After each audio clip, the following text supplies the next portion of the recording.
Hi guys, this is Lauren with Lauren Watkins Art, and today I'm going to be reviewing the Paul Rubens Soft Pastel set. This set was sent to me, and I did not purchase it. However, the review is 100% my own opinion, and I was not paid to review this. So let's jump into it. So you can see me opening up the box for the first time. It did come with a swatch card, but it did get quite a bit of dust on it and it was rendered pretty much useless. But I just set that to the side and now I'm just inspecting the pastels for the first time. And there was a few flakes that had broken off a piece of one of the pastels, but for the most part, everything arrived in perfect condition. Now, one of the things I do when I get a new set of supplies like this where it's in a set is I almost always organize it by color and by value. So I'm just rearranging these pastels in this set so that I can better understand what I have to work with when I am picking out what I want to paint with that set of pastels. Keep in mind, soft pastels are very different than like watercolor in the sense of watercolor, you could have 3 to 6 colors of paint available to you. If they're the right colors, you could paint almost anything you wanted and mix almost any color you want. With pastels, you are a lot more limited by the pastels you actually have because you can't blend them as much to create new colors. You kind of have to work a little bit more within the bounds of the set. After I got my pastels all organized by color and by value, then it was time to just get a feel for what these pastels behave like. How do they lay down? How soft are they? Are they a consistent texture across colors, or are some colors harder than others? This is all information that I'm just kind of gathering and processing. And I tend to just kind of experiment at this stage of the reviewing process. So I just have a scrap piece of UArt sanded paper and I did some marks kind of processing the information. And then what I did was I grabbed some rubbing alcohol and I just started blending out the pastel that I already put down on the paper. This is something I'll do to get the most out of my sanded paper. You can't do this with like a Canson Mitons paper, but UArt sanded paper is really, really durable and it can handle a lot of different techniques thrown at it. So I will take a piece of paper, kind of scribble on it, get a feel for how it works, and then so I can reuse it and it's not wasted, I'll blend out that pastel with rubbing alcohol, let it dry, and then paint over the top. So I blended out that first experiment, let it dry, and now I am doing my first little quick sketch using these soft pastels. And as I am sketching this, I'm analyzing their texture, their consistency, the colors I have to work with, the values that I have to work with within the set as a whole, how well do they all layer on top of each other, how well do they play on the sanded paper, all of those things are going through my mind. One of the first things I noticed about these pastels was their texture.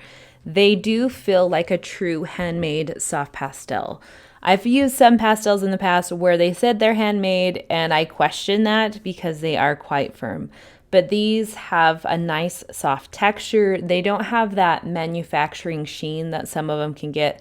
Like my Rembrandt pastels, I really enjoy my Rembrandts, but you can tell that they are machine shaped because they'll get like a sheen on the outside where it almost won't deposit color, and I have to take a piece of sanded paper and like rub that off for it to start depositing color onto my paper. And these were ready to go straight from the box, which is really nice to work with.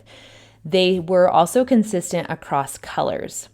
They didn't vary in texture or hardness within any of their colors. They stayed consistent. I've had pastels in the past where a lot of the colors are really soft, but their darks are really hard and scratchy. This was not the case. They were similar all the way across the board, which makes them really nice to work with because you always know what texture to expect. And when you're layering, how hard your soft pastels are is important. And so if you have colors that are really hard and you're not expecting them to be hard, they might not deposit color the way you were expecting them to. As I worked through these first 2 sketches, to experiment with these pastels, it confirmed 2 concerns I had after I opened this set of pastels, and that was the color range and the value range.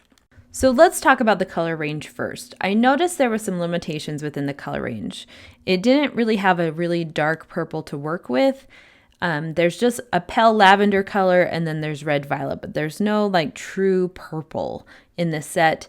There's also only like one earthy green color, which does limit you when you're trying to paint plants or landscapes and things like that. So I felt like the color range could have been balanced a little bit better.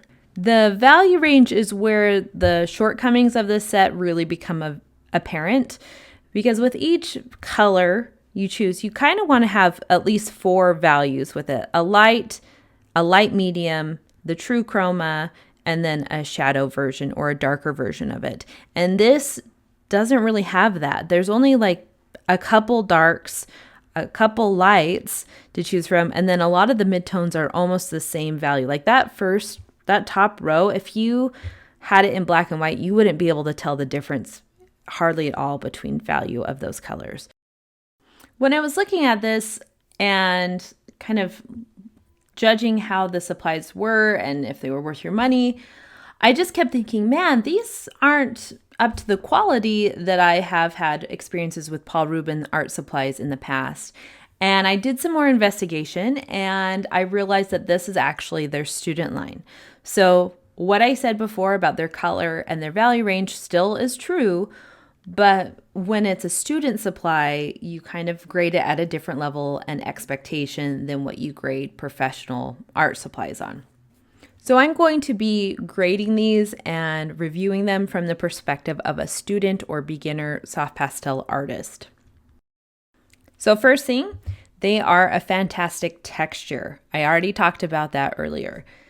This is something that is really uncommon with beginner-friendly soft pastels. Most student soft pastels on the market are very hard. They're very, very firm, they're very compressed, they're machine made, and so they tend to be more scratchy and they are difficult to lay down big soft layers of color. These truly do feel like a handmade soft pastel. So these will give you a better feel for what it's like to use those more professional soft pastels without the professional soft pastel price point. Another thing about these that I liked is their size. Soft pastels typically come in 2 sizes in the professional world: full stick and half stick. It's like the name suggests, a half stick is basically a stick of pastel broken in half.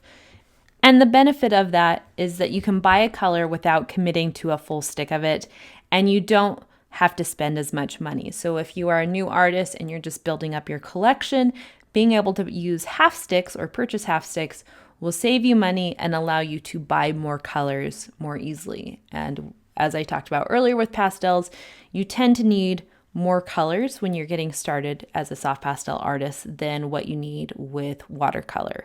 So that's part of the reason why soft pastel can be an expensive medium to get started in. Something I noticed with these versus my Mangio student soft pastel line is that these have a bigger circumference and they're a little bit bigger than the Mangio student soft pastels, which is really nice because it makes it, one, easier to hold on to, and you're getting more pastel for your dollar, which is great when you are just getting started and you are learning how to use your soft pastels. Because when you're learning, the most important thing is that you practice, and you practice a lot. It's okay if you don't have as many values to choose from, and it's okay if you don't have the nicest supplies. You just need to practice, and through practicing, you'll learn a lot and you'll become a better artist. Pretty much any time I review a soft pastel brand, I always try to test them out on a traditional soft pastel paper like this one, the Canson Mi-Teintes paper.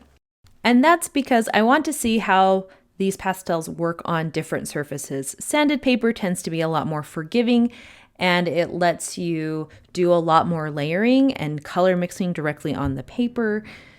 And so it can kind of disguise some of the shortcomings within these pastels. But what I found was that these pastels laid beautifully on this paper, and they mixed just as well on this paper as they did on the sanded paper, which is a really good sign. Because some pastels that I've used on this kind of paper just kind of skip across the surface and they have a hard time depositing color and I have to press really hard. These ones I was able to keep a light hand and layer the color and do lots and lots of layering and blending to get more of that color and value range.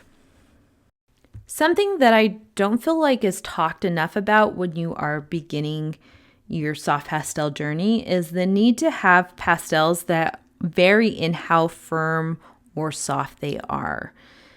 Some pastels are considered a hard pastel. Some of them are kind of more of a medium hardness, and some of them are soft, and other brands are extra soft. And they all serve a purpose. Similar to how oil painting, you do the fat over lean principle, with soft pastels, you do your harder pastels first for your initial sketches and laying down of color.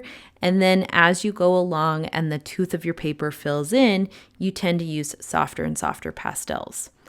And I did find that these ones are softer than what you generally get for student grade pastels. And so if you are getting started and just building up your collection, this might be a really good set for you if you need some softer ones for those final details. You did see me spray my paper a little bit in the corner. That is one way I found to work around some of the color limitations within these set, is spraying a little bit of a workable fixative in areas that I want to be a little bit darker, because workable fixative does darken a value.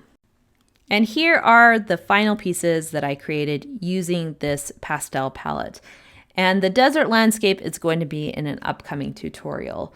But what I will say is that as an artist, it's really easy to want to buy all of the colors and have every option available at our fingertips, whether it's watercolors, oil paints, soft pastels. Sometimes we go on a buying bender and buy all of the things.